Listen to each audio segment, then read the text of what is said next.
अरे रुद्राचा उतार ह्यो जातो याद महापुरा रंदे भैया तुमचा अजून एक नवीन व्हिडिओ घेऊन आलेला आहे या ब्रँड न्यू चॅनलवर। चला आजचा टॉपिक आहे मित्रांनो की पहिल्या दिवशीपासून उत्पन्न चालू करू शकता या शेळी पालनामध्ये। लोक म्हणतात 1000 दिवस आपदावं लागतं, 2000 दिवस आपदावं लागतं, 2 वर्ष आपदावं लागतं, 3 वर्ष आपदावं लागतं।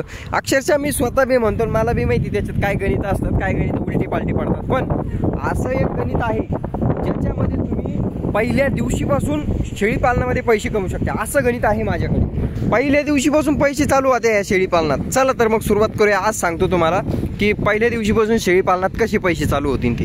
चला तर मग मित्रांनो, मी करतो काठेवाडी शेळी पालन। तुम्हाला मी काठेवाडी शेळी संदर्भातच सांगणार आहे। गावरान शेळी घेतली तर गावरान शेळी सुद्धा जमते या गणितामध्ये, पण मेनली काठेवाडी शेळी पालन। बघा, काठेवाडी शेळी पालनामध्ये 2 वस्तू असतात। 2 वस्तू कोणत्या? एक ती म्हणजे मांस, म्हणजे मांसासाठी शेळी पालन केलं जातं, आणि दुसरं ती म्हणजे काय? दुधासाठी। ही शेळी दोन भरोसे चालते। म्हणजे तुम्ही जर तिचं पिल्लू बी वाढून विकलं तरी जमतं आणि दूध काढून विकलं तरी जमतं। तर मग पहिल्या दिवशीपासून तुम्हाला पैसे कसे मिळणार आहे तेही तुम्हाला सांगतो। पहिले एक गोष्ट सांगून देतो।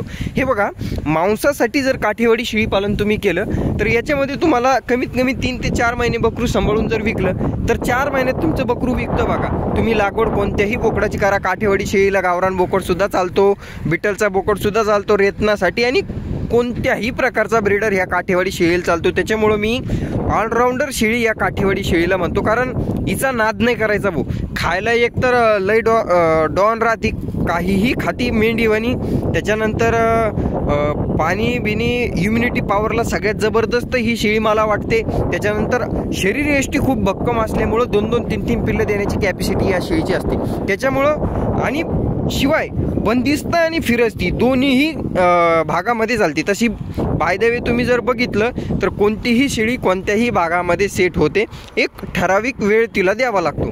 पण मग कसं असतं, हा समजा आम्हाला वेळ बी द्यायचा आहे, सगळं करायचं आहे, मग काठेवाडी शेळी बंदिस्त होईल का, ह्या गोष्टी मला येतात। पण 100% त्या सर्व गोष्टी होतात। पहिल्या दिवशीपासून पैसे कसे कमावणार ते मी तुम्हाला सांगतो। आता मी माझं स्वतःचं नियोजन सांगतो की मी पहिल्या दिवशीपासून काय, मी समजा पैसे कसे चालू केले। मी काय विचार केला सुरुवातीला, किंवा सगळ्यांचाच विचार काय असतो आपल्या शेतकऱ्यांचा, की पहिले मी गाभण शेळी आणणार, गाभण शेळी समजा 15-20 दिवसात महिन्यामध्ये येईल, आणि मग 1 महिन्यानंतर मग मी त्याच्यातून पिल्लं म्हणजे पैसे कमवल, किंवा मग समजा 1 महिन्यानं पिल्लं देईल, त्यांना 3-4 महिने सांभाळन, आणि पिल्लं विकल्यानंतर शेळीचे निम्मे पैसे तरी कमीत कमी फिरतील, असा आपला प्लॅन असतो। आणि त्या हिशोबाने आपण गाभण शेळ्या खरेदी करत असतो। आणि बेसिकली सर्व शेतकरी असे असतात की तेच नियोजन असतं की बाबा शेळी आणू, गाभण आणू, पिल्लं होतील, पैसे देतील 3-4। पण मी काय म्हणतो, पहिल्या दिवशीपासून पैसे फिटायला चालू शेळीचे कसे, चला सांगतो। बऱ्याच लोकांना कळलं असेल मी कसं सांगणार ते,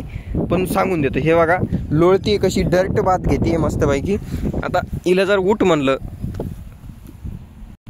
हे बघा राहिली उठून उभा, तर असा विषय आहे बघा। चला सुरुवात करूया मित्रांनो। काठेवाडी शेळी मी पहिल्यांदाच बोललो की दुधाची शेळी सुद्धा आहे। काय करायचं, तुम्ही हे बघा 10 शेळ्या गाभण घेणार आहे, किती पैसे लागतील? 18,000 रुपये, 20,000 रुपये लागतील, समजा 22,000 रुपये लागतील गाभण शेळीला। त्याच ठिकाणी जर दुधाची शेळी घेतली तर कितीला? ती 16ला भेटली तर ही 14ला, ती 18ला भेटली तर ही 16ला, ती 22ला भेटली तर ही 20ला किंवा 18ला। म्हणजे काय, दुधाची शेळी ही गाभण शेळीपेक्षा 2,000 रुपये 3,000 रुपयांना स्वस्त मिळते। काय मिळते? कारण ती दुधाची असते, खाली असते। परंतु काठेवाडी शेळीचं दूधही तेवढंच महाग आहे आणि पिल्लूही तेवढंच महाग आहे। त्याच्यामुळे ही शेळी शक्यतो 1000-2000 रुपयाचा डिफरन्स पडतो, जास्त काही डिफरन्स पडत नाही। तरीही पहिल्या दिवशीपासून उत्पन्न कसं, हे बघा 10 शेळ्या तुम्ही समजा घेतल्या, गाभण शेळ्या घेतल्या 10 शेळ्या 17, 17.5, 18,000 रुपये घेतले समजा, 1,75,000 ते 1,80,000 रुपये तुमचे 10 शेळ्या घेण्यामध्ये गुंतणार आहे।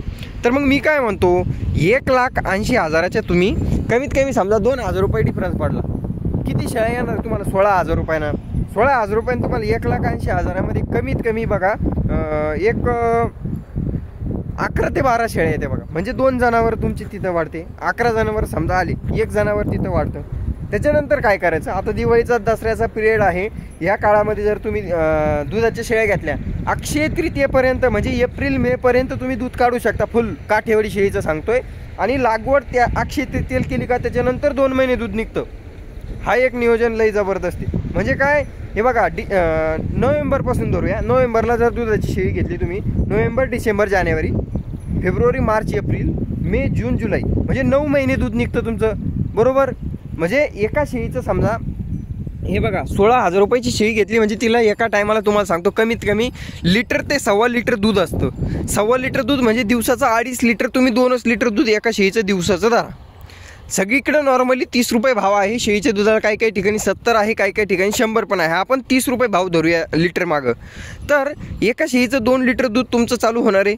10 शेळ्यांचं 11 शेळ्यांचं तुमचं 22 ते 25 लिटर दूध रोजचं निघतं मित्रांनो. मी मागच्या वर्षी फक्त 8 शेळ्यांचं 22 लिटर दूध टाकलेलं आहे.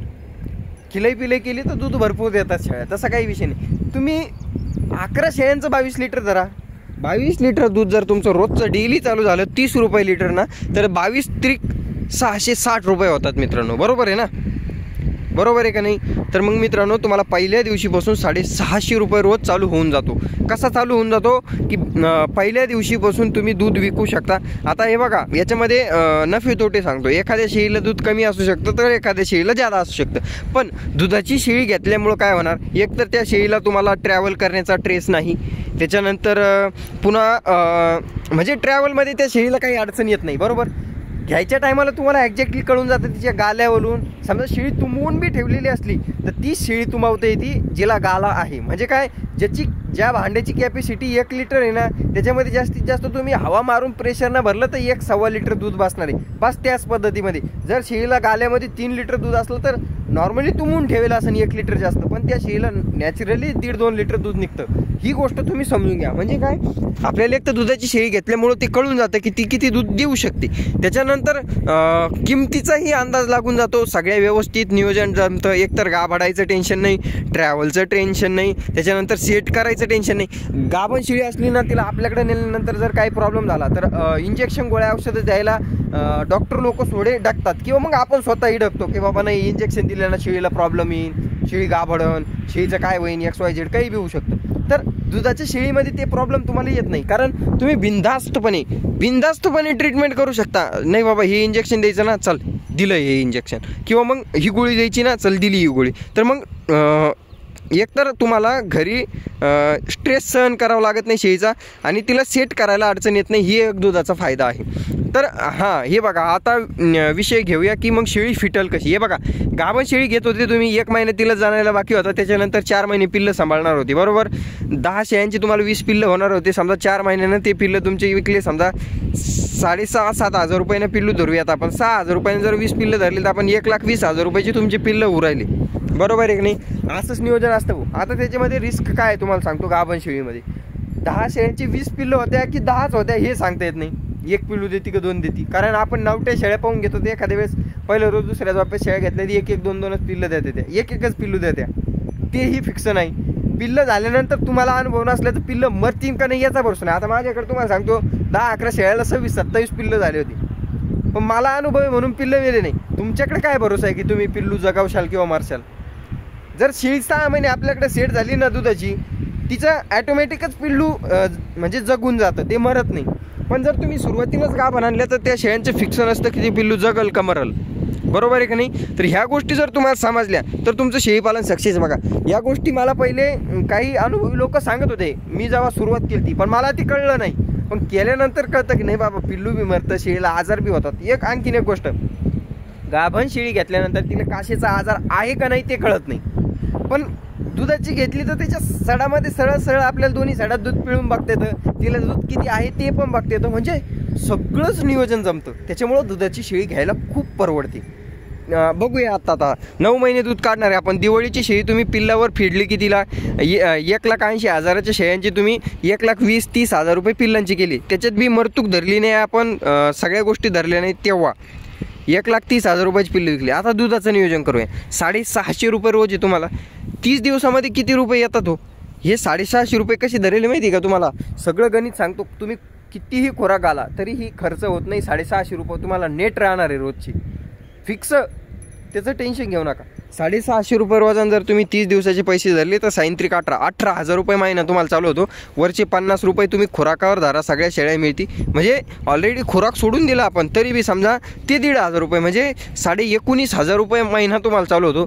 तुम्ही 19,500 रुपये समजा 8 महिन्याचे पैसे धरा, 20,000 रुपयांना 8 महिन्याचे पैसे जर धरले तर 1,60,000 रुपये तुम्हाला होतात मित्रांनो. 9वा महिना तुम्ही सोडून द्या, 1,60,000 रुपये फक्त दुधाचे होतात. पिल्लाचे किती होते ते 1,30,000. शेळ्या दुधाचे किती उराले 1,60,000 रुपये. अहो पुरतं ना, हे टेन्शन नाही आहे, पिल्लं सांभाळायचं बी नाही, कशाचंच नाही. 6 महिन्यात सेट झाली का मग पुढच्या वर्षी तुम्ही घ्या ना उत्पन्न पिल्लांचं बी. डबल रोल चालणारी काठेवाडी शेळी ना. डबल रोल म्हणजे एक नंबर. तुम्ही पहिल्या दिवशीपासून तिला दूध काढा, 6-7 महिने सेट करा. तुमचं सेट करायचं टेन्शन नाही. पहिल्या 6 महिन्यात तुमचे पैसे पण फिटून जातात आणि सगळ्या गोष्टी होतात. व्हिडिओ कसा वाटला कमेंट करून नक्की सांगा. हां, आणि जर तुम्हाला मेडिकलची काही अडचण आली, आजाराची काही अडचण आली, डिस्क्रिप्शनमध्ये आणि कमेंट बॉक्समध्ये ग्रुपमध्ये, मेडिकल ग्रुपमध्ये ॲड होण्याचा नंबर दिलेला आहे. फीज आहे मात्र 500 रुपये. कसं करायचं ते नियोजन, म्हणजे तुमच्या शेळीला जर काही अडचण आली, तुमचं पिल्लू रुंगलं, गुडघे सुजले, भुळकंडो राहिलं, क्लिअर व्हायना, डॉक्टर केला, सगळं केलं, क्लिअर व्हायना, शेळीच्या डोळ्याला पाणी आलं, दातं पडले, खुरामध्ये चिकल्या झाल्या, बऱ्याच अडचणी शेळी पालकाला येत राहते, नवीन शेळी पालकाला. किंवा मग तुम्हाला अजून चालू करायचं आहे पण शिकून घ्यायचं आहे, तर त्या ग्रुपमध्ये ॲड होऊन तुम्ही बाकीच्या लोकांना काय काय अडचणी येतात आणि त्या गलती तुमच्याकडून होऊ नये म्हणून जर तुम्हाला शेळीपालन शिकून घ्यायचं असलं तरीही तुम्ही त्या ग्रुपचा फायदा घेऊ शकता.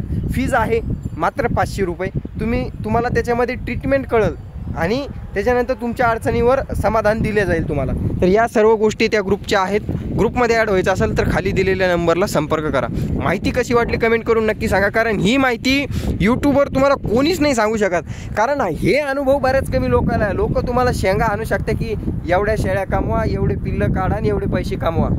ती गोष्ट गावरान शेळीमध्ये सुद्धा हा रूल चालतो. जर शेळी चांगल्या दुधाची असेल तर, किंवा मग डायरेक्ट पिल्लावाल्या घेऊन सुद्धा करू शकता तुम्ही. पहिल्या दिवशीपासून पैसे चालू, 6 महिन्यात शेळ्या फिटून मोकळे. धन्यवाद. व्हिडिओ कसा वाटला कमेंट करून नक्की सांगा. जय माळूमामा, जय मल्हार, जय हिंद, जय भारत, जय महाराष्ट्र. रणदेव भैया शेळी पालन फार्मला सबस्क्राईब करून घ्या. Bye bye.